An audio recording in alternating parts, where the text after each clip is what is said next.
Welcome মাস্টারমশাই একাডেমিতে সবাইকে স্বাগত জানাই।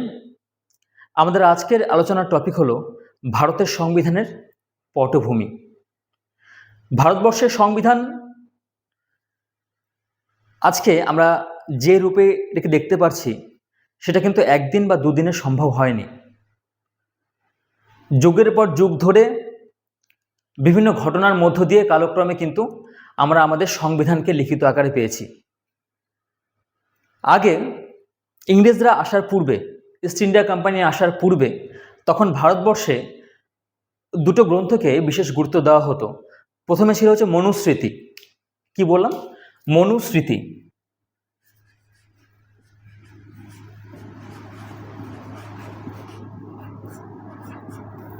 এই মনুস্মৃতি এবং আরেকটি উল্লেখযোগ্য গ্রন্থ ছিল চাণক্যের লেখা অর্থশাস্ত্র।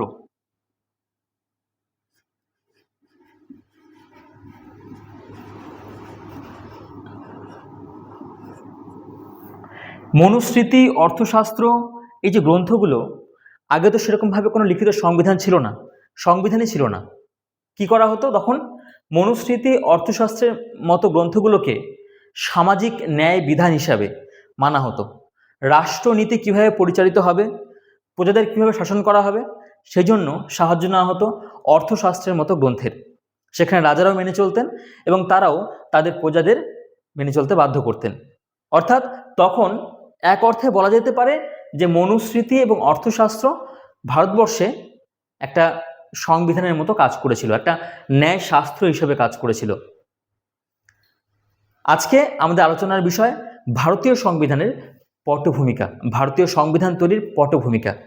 এবার এটা জানতে গেলে কিন্তু আমাদের অনেকটা আগে থেকে জানতে হবে, একদম প্রাচীন ভারতবর্ষের ইতিহাস থেকে, যেটা আমি এখনই উল্লেখ করলাম যে মনুস্মৃতি এবং অর্থশাস্ত্র গ্রন্থ সম্পর্কে। আমরা শুরু করেছি এ লেকচার অফ সিরিজ।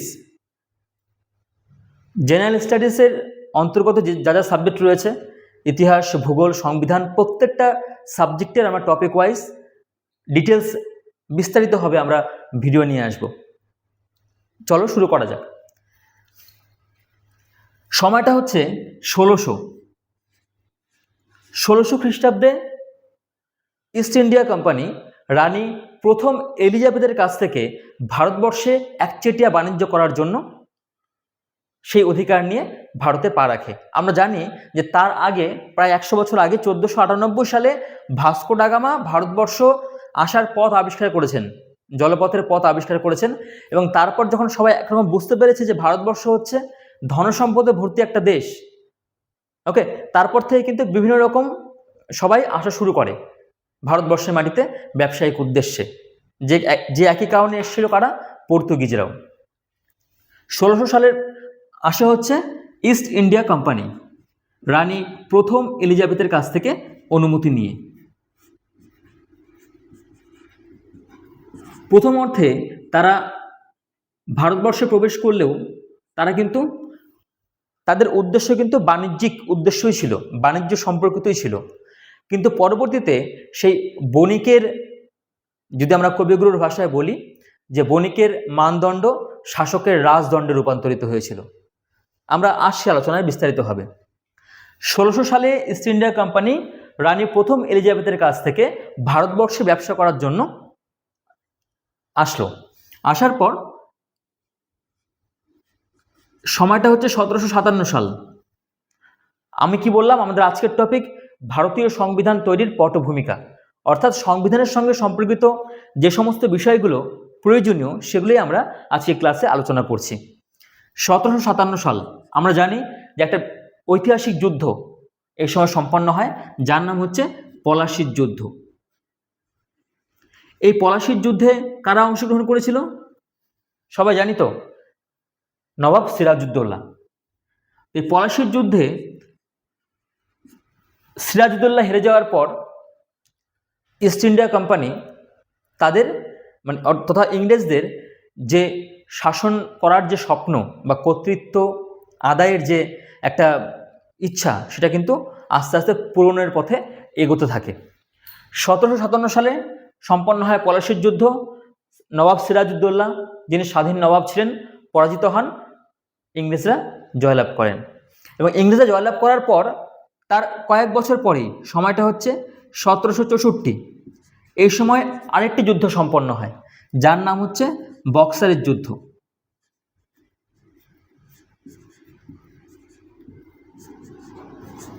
যে বক্সারের যুদ্ধে অংশগ্রহণ করেছিল কারা? একদিকে ছিল মোগল সম্রাট শাহ আলম, একদিকে অযোধ্যার নবাব, ওই একই দলে ছিলেন অযোধ্যার নবাব সুজাউদ্দৌলা, মীর কাসিম। অন্যদিকে অন্য গ্রুপে যারা ছিলেন তারা ছিলেন ইংরেজরা। তাহলে একদিকে তিনজনের একটি গ্রুপ, অর্থাৎ নবাব সুজাউদ্দৌলা যিনি ছিলেন অযোধ্যার নবাব, মোগল সম্রাট শাহ আলম এবং তার সঙ্গে মীর কাসিম, তারা কিন্তু ইংরেজদের বিরুদ্ধে যুদ্ধ করতে গিয়ে হেরে যায়।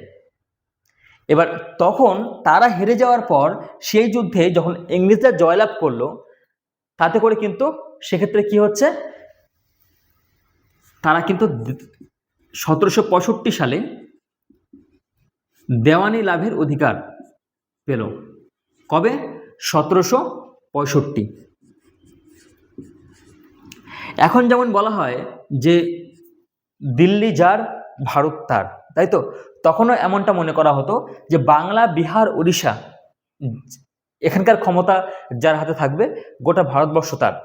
তাহলে সেই অনুযায়ী 1764-এ যখন বক্সারের যুদ্ধের মধ্য দিয়ে ইংরেজরা জয়লাভ করে, অর্থাৎ দেওয়ানি লাভের অধিকার পায়, তার ফল হিসাবে কত সালে? 1765 সালে। যখন ইংরেজরা দেওয়ানি লাভের অধিকার আদায় করলো, অর্থাৎ তার মধ্য দিয়েই কিন্তু তারা ভারতবর্ষের শাসন ক্ষমতা প্রায় নিজেদের হাতে সম্পূর্ণভাবে নিয়ে এলো।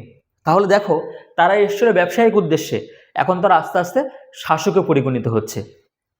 যখনই তারা দেওয়ানি লাভের পর ভারতবর্ষের শাসন ক্ষমতা নিজেদের হাতে তুলে নিল, তখনই কিন্তু তারা এক এক রকমভাবে নতুন নতুন নিয়মকানুন তৈরি করতে লাগলো।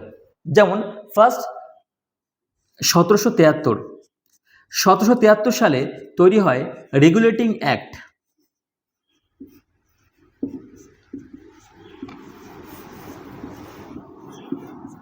যে রেগুলেটিং অ্যাক্টের মধ্যে দিয়ে কি বলা হয়, যে সুপ্রিম কোর্ট প্রতিষ্ঠা হবে। কি প্রতিষ্ঠা হবে? Supreme court. এবং এই আইনের ভিত্তিতেই কিন্তু 1774 সালে তৈরি হয় সুপ্রিম কোর্ট। কোথায়? কলকাতায়। সেই সময় ভারতবর্ষে 3টা প্রভিন্স ছিল, একটা হচ্ছে কলকাতা, একটা মাদ্রাজ, একটা হচ্ছে বোম্বে। তো সেই অনুযায়ী কলকাতায় প্রথম সুপ্রিম কোর্ট প্রতিষ্ঠিত হয় 1773 রেগুলেটিং অ্যাক্টের মধ্য দিয়ে। এবং আমরা জানি সেই সময় কলকাতা ছিল আমাদের ভারতবর্ষের রাজধানী। এই প্রসঙ্গে একটা কথা বলি, যে আমরা একটা কথা শুনেছি, বলা হয় যে বাঙালকে হাইকোর্ট দেখাস না। কি বললাম? বাঙালকে হাইকোর্ট দেখাস না। তো বলো, সুপ্রিম কোর্ট, হাইকোর্ট সবই কিন্তু কলকাতা, মানে বাংলায় প্রথম তৈরি হয়েছে। অর্থাৎ আমরা বাঙালরাই কিন্তু, মানে বাঙালিরাই কিন্তু প্রথম দেখেছি এই কোর্ট, তাই বলা হয় বাঙালকে হাইকোর্ট দেখাস না। ওকে, টপিকে আসছি। তাহলে আমরা কি বললাম? 1774-এ সুপ্রিম কোর্ট প্রতিষ্ঠা হলো। তারপর সময়টা হচ্ছে 1784। এই সময় নতুন আইন আসে যার নাম হচ্ছে পিটস ইন্ডিয়া অ্যাক্ট বা পিটসের ভারত শাসন আইন।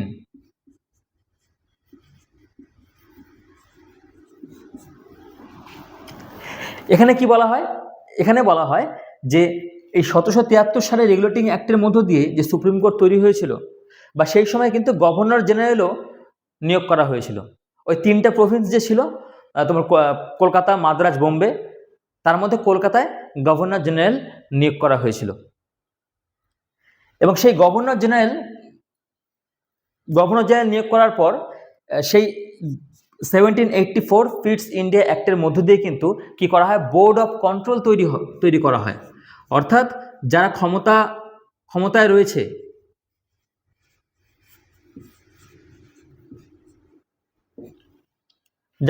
রয়েছে, তারা কিভাবে নিয়ন্ত্রণ করবে তার জন্য একটা 6 সদস্যের একটা বোর্ড তৈরি হয়, বোর্ড অফ কন্ট্রোল তৈরি হয়, যেখানে কতজন সদস্য ছিল? 6 জন মেম্বার ছিল। এটা খেয়াল রাখতে হবে। 1784 পিটস ইন্ডিয়া অ্যাক্ট। তারপরে তার কয়েক বছর পর 1813 সালে আসে নতুন আইন, যেটাকে বলা হয় চার্টার অ্যাক্ট।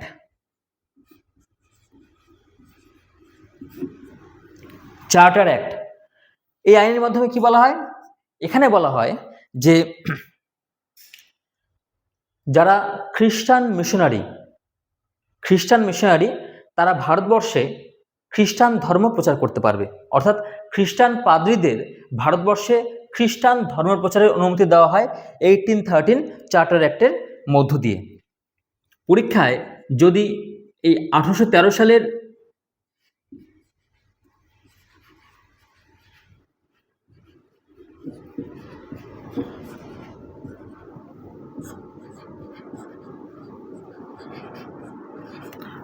যদি এই 1813 সালের চার্টার অ্যাক্ট থেকে প্রশ্ন আসে, তাহলে এই প্রশ্নটাই আসবে যে কত সালের চার্টার অ্যাক্টে খ্রিস্টানদের মানে খ্রিস্টান পাদ্রীদের ভারতবর্ষে খ্রিস্টান ধর্ম প্রচারের জন্য অনুমতি দেওয়া হয় 1813 সালে চার্টার অ্যাক্টের মধ্য দিয়ে।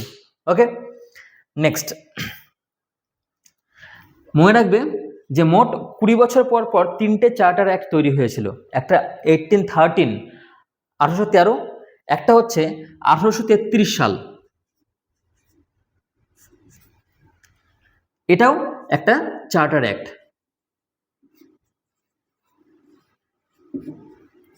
এই চার্টার অ্যাক্টে কি বলা হয়? 1833 এই চার্টার অ্যাক্টে বলা হয় যে গোটা ভারতবর্ষে একটাই মাত্র বাজেট পেশ হবে। এখন যেরকম বাজেট পেশ হয়, রাজ্য বাজেট, কেন্দ্রের বাজেট, তো এই বাজেটের যে ধারণা, বাজেট পেশের ধারণা, তখন 1833 সালের চার্টার অ্যাক্টে বলা হয় যে গোটা ভারতবর্ষে একটাই বাজেট পেশ হবে। অর্থাৎ এই যে বাজেট পেশ, এই বিষয়টি এখানে তুলে ধরা হয়, বাজেটের বিষয়টি, এবং তার সঙ্গে গভর্নর জেনারেলকে প্রচুর ক্ষমতা দেওয়া হয়।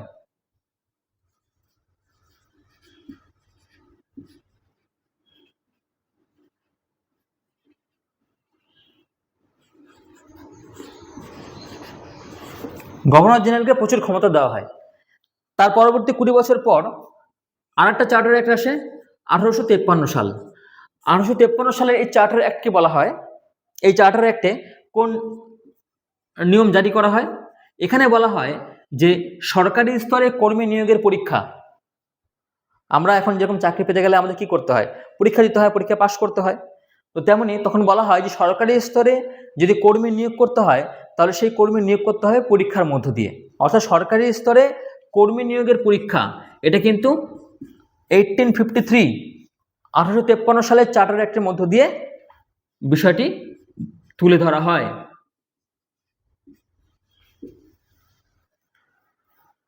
যদি 1833 থেকে কোনো প্রশ্ন আসে চার্টার অ্যাক্ট নিয়ে, তাহলে এটাই প্রশ্ন আসবে যে বাজেট পেশের কথা বলা হয় বা গভর্নর জেনারেল ক্ষমতা বৃদ্ধি করা হয় কোন চার্টার অ্যাক্টে। যদি 1853 চার্টার অ্যাক্ট থেকে প্রশ্ন আসে, তাহলে এই প্রশ্নটাই আসবে যে সরকারি স্তরে কর্মী নিয়োগের পরীক্ষার জন্য বিষয়টি কোন চার্টার অ্যাক্টে বলা হয়? 1853 সালের চার্টার অ্যাক্টের মধ্য দিয়ে। ক্লিয়ার? তাহলে যতটুকু হলো একবার আমরা রিভিশন দেখে নিই। প্রথমে মনুস্মৃতি, অর্থশাস্ত্র, এগুলোকে সামাজিক এবং রাজনৈতিক প্রশাসনিক ব্যবস্থা বা রাষ্ট্র কীভাবে পরিচালিত হবে সেজন্য এগুলোকে অনুসরণ করা হতো। নেক্সট 1600 সালে ইস্ট ইন্ডিয়া কোম্পানি তারা অবস্থান করে ভারতে আসে, রানী প্রথম এলিজাবেথের কাছে অনুমতি নিয়ে যে আমরা ভারত থেকে ব্যবসা করব, একচেটিয়া ব্যবসার অনুমতি নিয়ে তারা ভারতে আসে। তারপর 1757 সালে সম্পন্ন হয় পলাশির যুদ্ধ, যে পলাশির যুদ্ধের মধ্য দিয়ে নবাব সিরাজউদ্দৌলা পরাজিত হন এবং ইংরেজরা জয়লাভ করেন।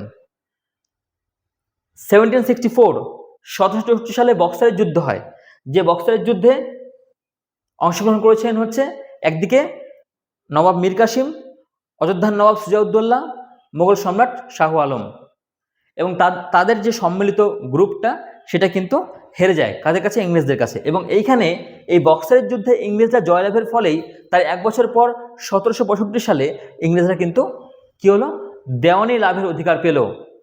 এবং যখনই তারা দেওয়ানি লাভের অধিকার পেয়ে গেল বাংলা, বিহার, ওড়িশায়, তারা কিন্তু গোটা ভারতবর্ষের শাসন ক্ষমতা নিজেদের কুক্ষিগত করতে চাইল। তার ফলে বিভিন্ন রকম নিয়মকানুন তৈরি তখন থেকে শুরু হলো। ফার্স্ট 1773 রেগুলেটিং অ্যাক্ট তৈরি হয়, যে আইনের ভিত্তিতে বলা হয় যে সুপ্রিম কোর্ট প্রতিষ্ঠা হবে। কোথায়? 3টে প্রভিন্সে, কলকাতা, মাদ্রাজ, বোম্বাই। কলকাতা যেহেতু ভারতের রাজধানী ছিল তখন, সেই জন্য কলকাতায় প্রথম 1774 সুপ্রিম কোর্ট প্রতিষ্ঠা হয়, এবং তার সঙ্গে সঙ্গে সেই সময় গভর্নর জেনারেল নিয়োগ করা হয় প্রভিন্সগুলোতে। 1784 পিটস ইন্ডিয়া অ্যাক্ট বা পিটের ভারত শাসন আইন, এখানে বলা হয় যে যারা ভারতকে নিয়ন্ত্রণ করছে সেই নিয়ন্ত্রণে একটা কমিটি তৈরি হবে এবং সেই কমিটির মধ্যে 6 জন সদস্য থাকবে। 1813 এই সময় চার্টার অ্যাক্ট তৈরি হয়। এই আইনের ভিত্তিতে বলা হয় প্রথম যে খ্রিস্টান ধর্ম প্রচারের অনুমতি দেওয়া হয় এই চার্টার অ্যাক্টের মধ্য দিয়ে। 1833 এই চার্টার অ্যাক্টের মধ্য দিয়ে ভারতবর্ষে একটাই বাজেট পেশ হবে এবং তার সঙ্গে সঙ্গে গভর্নর জেনারেলকে অনেক ক্ষমতা দেওয়া হয়। চার্টার অ্যাক্ট 1853 এর মধ্য দিয়ে সরকারি স্তরে কর্মী নিয়োগের পরীক্ষার কথা বলা হয়। এতটুকু ক্লিয়ার হলো? তাহলে আমরা নেক্সট চলে আসছি। তারপরে আমরা চলে আসছি 1857 সালে। আমরা 1853 সালে লাস্ট চার্টার অ্যাক্ট পড়লাম, তারপর 1857 সাল। এই 1857 সালে একটা গুরুত্বপূর্ণ বিদ্রোহ হয়, যে বিদ্রোহের নাম আমরা সকলেই জানি সিপাহী বিদ্রোহ, যাকে ভারতবর্ষের ইতিহাসের প্রথম স্বাধীনতা যুদ্ধ বলে ঘোষণা করা হয়।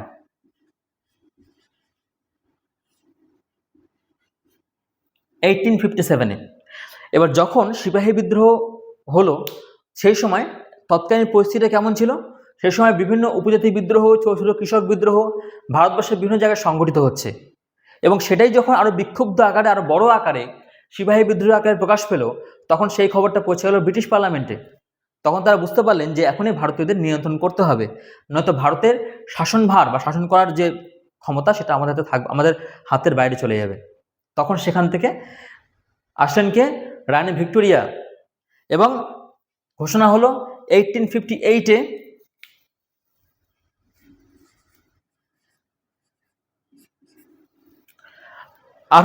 সাল গভর্নমেন্ট অফ ইন্ডিয়া অ্যাক্ট।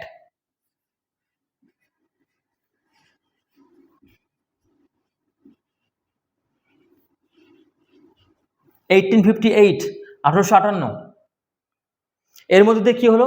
এর মধ্য দিয়ে ইস্ট ইন্ডিয়া কোম্পানির শাসনের অবসান ঘটলো এবং ইংরেজ তথা ব্রিটিশ পার্লামেন্ট থেকে আসা রানী ভিক্টোরিয়া গোটা ভারতবর্ষকে শাসনের জন্য নিজের হাতে দায়িত্ব তুলে নিলেন সেই সময়। এখানে আরো অনেক ইতিহাস আছে, আমরা ইতিহাস ক্লাস আলোচনা করার সময় সেটা বলবো। আমাদের সংবিধানের সঙ্গে সম্পর্কিত যতটুকু প্রয়োজন ততটুকু আমরা এখানে আলোচনা করছি। 1858 গভর্নমেন্ট অফ ইন্ডিয়া অ্যাক্ট তৈরি হয়। তৈরি হওয়ার পর তারপরে 1909 সাল। 1909 সালে আসে মরলে মিন্টো সংস্কার আইন। মরলে মিন্টো সংস্কার এটা কি? এখানে মনে রাখবে যে ভারতবর্ষের মাটিতে প্রথম অফিসিয়ালি সাম্প্রদায়িকতার বীজ বপন করা হয় 1909 সালে এই মরলে মিন্টো সংস্কারের মধ্য দিয়ে। আমি কথাটা কেন বললাম? কারণ এর আগেও কিন্তু 1905 সালেও একবার সাম্প্রদায়িকতার বীজ বপন করার চেষ্টা হয়েছিল, কিন্তু সেটা আনঅফিসিয়ালি ছিল, মৌখিকভাবে ছিল। যেখানে 1905 সালে লর্ড কার্জন তিনি বলেছিলেন মুসলিমদের যে আমি তোমাদিগকে একটি মুসলমান প্রদেশ দিতেছি। এটা বলার মধ্য দিয়ে তিনি হিন্দু মুসলিমের যে বিভেদ সেটা শুরু করতে চেয়েছিলেন। কারণ ইংরেজরা বুঝতে পেরেছিল যে ভারতবর্ষে তথা বাংলাকে যদি ভাঙতে হয় তাহলে এদের মধ্যে যে বিভিন্ন জাতির মধ্যে যে কমিউনিটি, যে ইউনিটি রয়েছে হিন্দু মুসলিমদের মধ্যে, বিশেষ করে যে একটা একতা রয়েছে, সেটাকে ভাঙতে হবে। সেটাকে ভাঙতে পারলেই এদের যে রাজনৈতিক ক্ষমতা বা বুদ্ধিমত্তা সেটাকে ভাঙা যাবে। তো 1905 সালের প্রথম সেটাকে লর্ড কার্জন মুখে বললেও কিন্তু সেটা অফিসিয়ালি ঘোষণা হয়নি, কাজ হয়নি। কিন্তু 1909 সালে অফিসিয়ালি কিন্তু মরলে মিন্টো সংস্কার আইনের মধ্য দিয়ে কি বলা হলো যে আইনসভায় মুসলিমদের জন্য পৃথক আসন সংরক্ষণ থাকবে। কি? আইনসভায় মুসলিমদের জন্য পৃথক আসন সংরক্ষণ।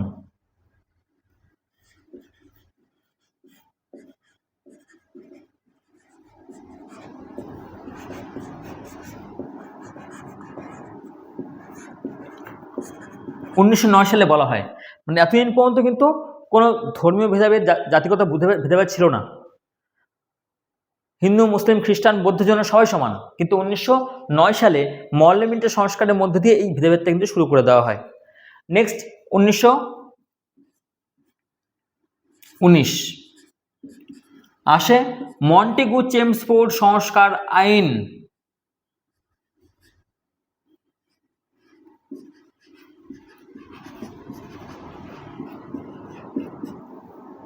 মন্টেগু চেমসফোর্ড সংস্কার, যাকে রাওলাট আইনও বলা হতো বা কালাক আইনও বলা হতো।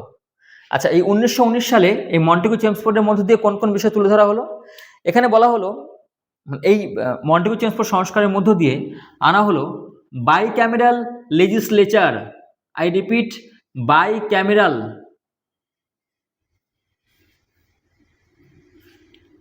লেজিসলেচার। অর্থাৎ এখানে কি বলা হয়?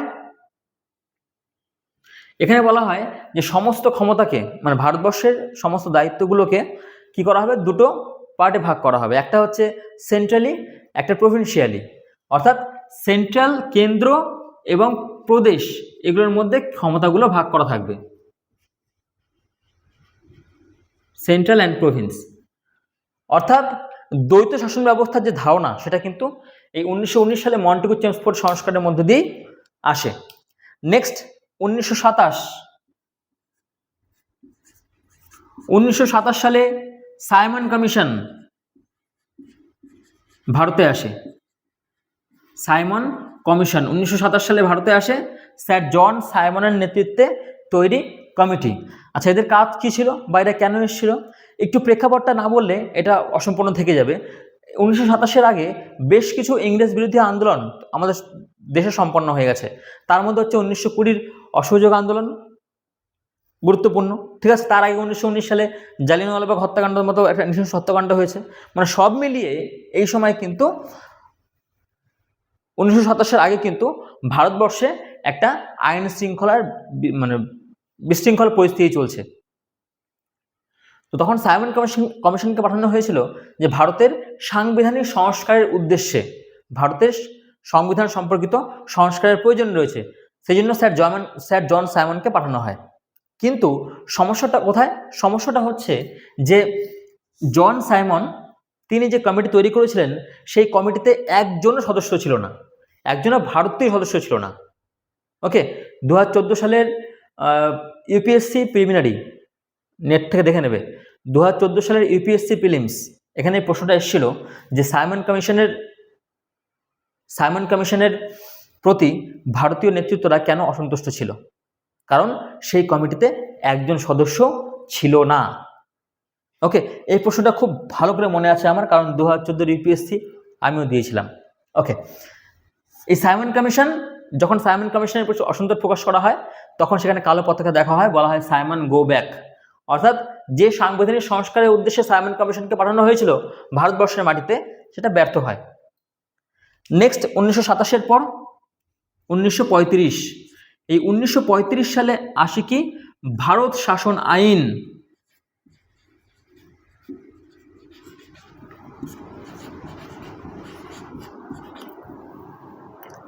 এই 1935 সালের ভারত শাসন আইন প্রতিষ্ঠা হওয়ার আগে, তার আগের একটু প্রেক্ষাপট সংক্ষেপে বলি, নয়তো বোঝাটা অসম্পূর্ণ থেকে যাবে। এই 1927 সালে সাইমন কমিশন যাওয়ার পর এবং 1935 সালের আগে পর্যন্ত ভারতবর্ষে আরও কিছু বিক্ষিপ্ত ঘটনা ঘটে গেছে, যার মধ্যে একটা গুরুত্বপূর্ণ ঘটনা হচ্ছে আইন অমান্য আন্দোলন। গান্ধীজি তিনি সমুদ্রের জল থেকে লবণ তৈরি করে ডান্ডি মার্চের মধ্য দিয়ে তিনি আইন অমান্য করেছিলেন, আইন ভঙ্গ করেছিলেন। সেই সময় তার সঙ্গে সঙ্গে ভারতবর্ষের বিভিন্ন প্রান্তে এই আইন অমান্য আন্দোলনকে কেন্দ্র করে এবং আনুষঙ্গিক যে সমস্ত একটা বিক্ষোভের বিষয় ছিল, সেগুলোকে বিষয় করে জায়গায় জায়গায় ছোট বড় বিভিন্ন রকম আন্দোলন চলছিল। মানে এক কথায় তখন গোটা ভারতবর্ষের আইন শৃঙ্খলা একটা চরম বিশৃঙ্খল পরিস্থিতিতে চলছে। তো এই খবরটা শোনার পরেই কিন্তু সেই সময় ব্রিটিশ পার্লামেন্টের প্রধানমন্ত্রী স্যার র্যামজে ম্যাকডোনাল্ড তিনি কি করেন? তিনি ভারতের জাতীয় যে সমস্ত নেতারা ছিলেন বিভিন্ন দলের, সেই দলের নেতাদের তিনি ডেকে পাঠান। কিন্তু গান্ধীজি প্রথমে সেখানে অংশগ্রহণ করেননি এবং সেই বৈঠকটার নাম ছিল হচ্ছে গোল টেবিল বৈঠক। আমরা ইতিহাস পড়ার সময় পড়ব গোল টেবিল বৈঠক। তো যাই হোক, পরবর্তীতে যখন গান্ধীজি যান, তখন গান্ধীজি ভারতীয়দের স্বার্থে কিছু দাবি দেওয়া তুলে ধরেন এবং তিনি বলেন যে যদি সত্যি ভারতের অবস্থা ঠিক করতে হয়, তাহলে কিন্তু একটা নতুন আইন নিয়ে আসতে হবে এবং যে আইনগুলো তৈরি হবে কিসের জন্য? ভারতীয়দের স্বার্থে তৈরি হবে। এবং তার পরিপ্রেক্ষিতে কিন্তু 1935 সালে তৈরি হয় ভারত শাসন আইন 1935। এর সঙ্গে আরেকটা খুব খুব গুরুত্বপূর্ণ কথা যেটা না বললেই নয়, সেটা হচ্ছে আমাদের ভারতীয় সংবিধান তো লিখিত সংবিধান, বিভিন্ন দেশ থেকে কিছু মানে ছোট ছোট বিষয় নিয়ে আমাদের দেশের সংবিধানটা তৈরি করা হয়েছে। কিন্তু মনে রাখতে হবে ভারতের সংবিধানের সবচেয়ে বড় উৎস মানে বৃহৎ উৎস হচ্ছে কিন্তু এই 1935 সালের ভারত শাসন আইন। যদি পরীক্ষায় প্রশ্ন আসে যে ভারত শাসন আইনের বা বর্তমানে ভারতীয় সংবিধানের সবচেয়ে বড় উৎস কি, সর্ববৃহৎ উৎস, তাহলে সেটা বলতে হবে ভারত শাসন আইন 1935 বা 1935 সালের ভারত শাসন আইন। আশা করি বোঝাতে পারলাম। নেক্সট 1942 সালে স্যার স্ট্যাফোর্ড ক্রিপস তিনি ভারতে আসেন এবং একটা প্রস্তাব দেন যেটা ইতিহাসে ক্রিপস প্রস্তাব নামে পরিচিত। ক্রিপস প্রস্তাব।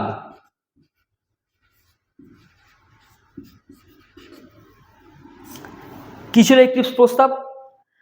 এখানেও একই রকম ভাবে একটু ব্যাকগ্রাউন্ডটা বলা উচিত। সময়টা 1942, দ্বিতীয় বিশ্বযুদ্ধ চলছে এবং সেই সময় কিন্তু ইংরেজরা তারা কিন্তু মানে ভারতবর্ষের সঙ্গে কোনো রকম আলোচনা না করেই তারা বলে দিয়েছিল যে ভারত ইংরেজদের সঙ্গে রয়েছে দ্বিতীয় বিশ্বযুদ্ধে, এবং যে কারণে এই বিষয়টা কিন্তু আরো আগুনে ভস্মে ঢালার মতো ভারতীয় জাতীয় যে কংগ্রেসের নেতৃত্ব যারা ছিলেন তাদের উপর এসে বর্তায়। এবং তাদেরকে সামাল দেওয়ার জন্য সেই সময় স্যার স্ট্যাফোর্ড ক্রিপস তিনি ভারতে আসেন এবং ক্রিপস প্রস্তাব দেন। কি প্রস্তাব দেন? যে আচ্ছা ঠিক আছে, আপনাদের স্বাধীনতার জন্য আপনাদের যে ডোমিনিয়ন স্ট্যাটাস প্রয়োজন সেটা ফিরিয়ে দেওয়া হবে, আপনারা আপনাদের সংবিধান রচনা করবেন, সে দায়িত্ব আপনাদের দেওয়া হবে। কিন্তু দ্বিতীয় বিশ্বযুদ্ধে জয়লাভের পর, আমরা যদি দ্বিতীয় বিশ্বযুদ্ধের পর জয়লাভ করে আসতে পারি তারপর। তো গান্ধীজি এই বিষয়টাকে কিন্তু হেসে উড়িয়ে দিয়েছিলেন।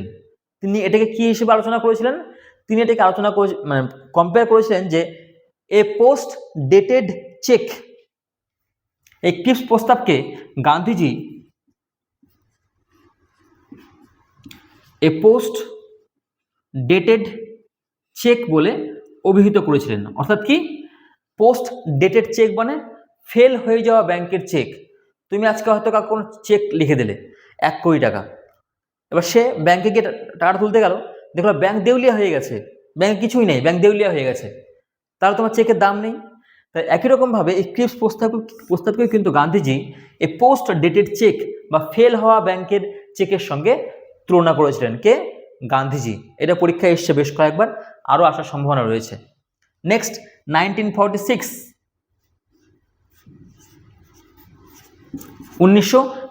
সাল।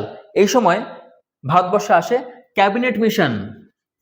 তখন কিন্তু দ্বিতীয় বিশ্বযুদ্ধ শেষ এবং পূর্ব প্রতিশ্রুতি মতো সেখানে ক্যাবিনেট মিশন আসে এবং এসে কি বলে যে আপনারা আপনাদের সংবিধান তৈরির কাজ শুরু করুন এবং সেই সঙ্গে আপনাদের দেশের শাসন করার জন্য যে দায়িত্ব বা ভার সেটা আপনাদের হাতে তুলে দেওয়া হবে, অর্থাৎ আপনারা স্বাধীন হতে পারবেন, এরকম একটা আভাস দেওয়া হয়।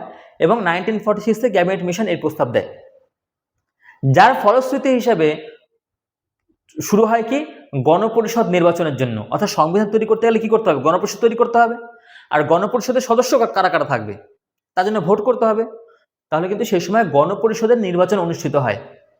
ওকে, এবং তারপর 1946-এর 9 ডিসেম্বর, কি বললাম 1946 9 ডিসেম্বর, এই দিন গণপরিষদের প্রথম অধিবেশন বসে। গণপরিষদের প্রথম অধিবেশন, যে অধিবেশনে কিন্তু কি বলা হয়, যে অধিবেশনে অস্থায়ী সভাপতি হিসেবে নিযুক্ত করা হয়েছিল কাকে? সচ্চিদানন্দ সিনহাকে। গণপরিষদের প্রথম অধিবেশন বসে 9 ডিসেম্বর 1946 সালে। এবার সেখানে সভা হলে সভাপতি নির্বাচন করতে হবে। এবার সভাপতি কাকে করতে হবে? সেই সময় সেখানকার যে senior member, most senior aged member ছিলেন হচ্ছে সচ্চিদানন্দ সিনহা। সেই সচ্চিদানন্দ সিনহাকে কিন্তু এই গণপরিষদের প্রথম অধিবেশনের সভাপতি হিসেবে নিযুক্ত করা হয়, অস্থায়ী সভাপতি হিসাবে। এবং তার একদিন পরেই আবার যখন দ্বিতীয় সভা হয় 11 ডিসেম্বর 1946, 11 ডিসেম্বর, সেই 11 ডিসেম্বরে কিন্তু আবার দ্বিতীয় অধিবেশনে তখন স্থায়ী সভাপতি হিসেবে নিয়োগ করা হয় কাকে? নিয়োগ করা হয় ডক্টর রাজেন্দ্র প্রসাদকে। তাহলে পরীক্ষায় যদি প্রশ্ন আসে যে গণপরিষদের প্রথম সভাপতি কে, তাহলে কিন্তু আমরা কি করব, আমরা লিখব হচ্ছে অস্থায়ী সভাপতির নামই লিখব, অর্থাৎ সচ্চিদানন্দ সিনহা। আর যদি এখানে স্থায়ী উল্লেখ করে দেওয়া থাকে বা অস্থায়ী উল্লেখ করে দেওয়া থাকে, তাহলে সেই অনুযায়ী যে নামটা হবে সেটাই, কিন্তু অস্থায়ী হচ্ছে সচ্চিদানন্দ সিনহা আর স্থায়ী হচ্ছে রাজেন্দ্র প্রসাদ। ওকে, তারপর সংবিধান রচনার কাজ শুরু হলো, এবং সেই কাজ শুরু হওয়ার পর 2 বছর 11 মাস 18 দিন পরে, 2 বছর 11 মাস 18 দিন পরে, সময়টা হচ্ছে 26 নভেম্বর 1949, সংবিধান রচনার কাজ সম্পন্ন হলো। এবং এই সংবিধান সম্পন্ন হলো এবং সংবিধান গৃহীত হলো 1949 সালের 26 নভেম্বর সংবিধান গৃহীত হলো, এবং তার প্রায় 2 মাস পর 26 জানুয়ারি 26শে জানুয়ারি 1950 আমাদের ভারতের সংবিধান কার্যকর হলো। ওকে, তাহলে বোঝা গেল যে একদম সেই ইস্ট ইন্ডিয়া কোম্পানি যখন ভারতে আসে 1600 সাল, তখন থেকে শুরু করে কালক্রমে কিভাবে ইংরেজরা একে একে তোমার বণিকের মানদণ্ড থেকে শাসকের রাজদণ্ডে রূপান্তরিত হয়েছে, কিভাবে তারা বণিক থেকে শাসকে তাদের যে আগ্রাসী মনোভাব সেটা প্রকাশ পেয়েছে, এবং কিভাবে তারা ধীরে ধীরে শক্তিশালী হয়ে উঠেছে।